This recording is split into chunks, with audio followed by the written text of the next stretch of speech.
그 요구를 잘 안 들어주고 잘 안 되니까 안 해준 국가기관 인사들에게 보복을 한 게 더 기가 막힙니다. 증인이 2015년 중동순방 멤버로 원래는 정해져 있었죠. 그렇습니다. 그러다가 마지막 순간에 배제되었죠. 네. 근데 배제된 이유에 대해서 뭐 들은 게 있습니까? 청와대 지시라고 들었습니다. 네. 청와대 지시라고 했는데 이 최순실 씨 측근 회사를 도와주라는 지시, 이 압력을 거부한 것 이외에 다른 짐작되는 사유가 있었습니까? 특별히 없었습니다. 없었죠. 누가 봐도 이거는 그 지시를 거부했기 때문에 보복당한 거라고밖에 안 보이고요. 근데 이제 증인은 배제가 됐지만 증인이 계시던 기관의 실무 담당자 중동센터장은 당시 중동 순방에 왜냐하면 이 진출을 도와야 되니까 데리고 갔습니다.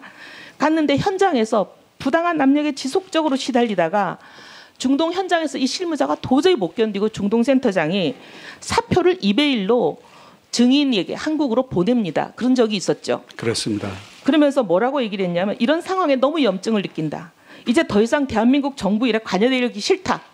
이렇게 얘기하면서 미국으로 떠나버렸습니다. 한국으로 돌아오지도 않고. 그런 일이 있었죠. 그렇습니다. 네. 그리고 기가 막힌 건 이 증인과 관련된 기관만이 아니라 이 사업이 복지부 예산을 받아서 쓰고 복지부에서 위탁받아 쓰다 보니까 복지부 공무원들도 이 일에 관여가 돼 있었습니다. 복지부 공무원들도 한직으로 모두 자천이 됩니다. 이 일과 관련된 모든 사람들이.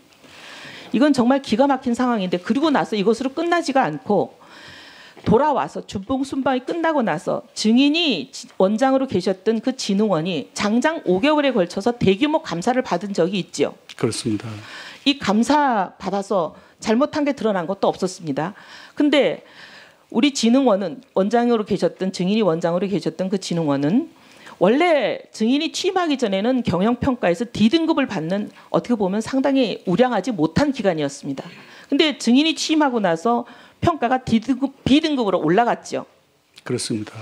사실 이렇게 보면은 불량한 기관을 우량한 기관으로 올려놓은 아주 어떻게 보면 표창을 받아야 되는 증인인데 그 B등급으로 평가 결과가 나고 나서 이틀 만에 증인에게 사퇴 압력이 오지 않았습니까? 그런 사실이 있나요?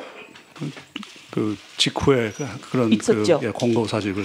근데 이 권고 사직은 누가 어떤 형태로 무슨 말을 하든가요? 복지부 인사 담당자가 제게 찾아와서 위의 뜻이니 거취를 정리해달라고 했습니다. 위라는 건 청와대라고 하든가요? 대통령이라고 하든가요? 최순실 씨라고 하든가요? 누구라고 하든가요? 청와대라고 했습니다. 청와대라고 했습니까?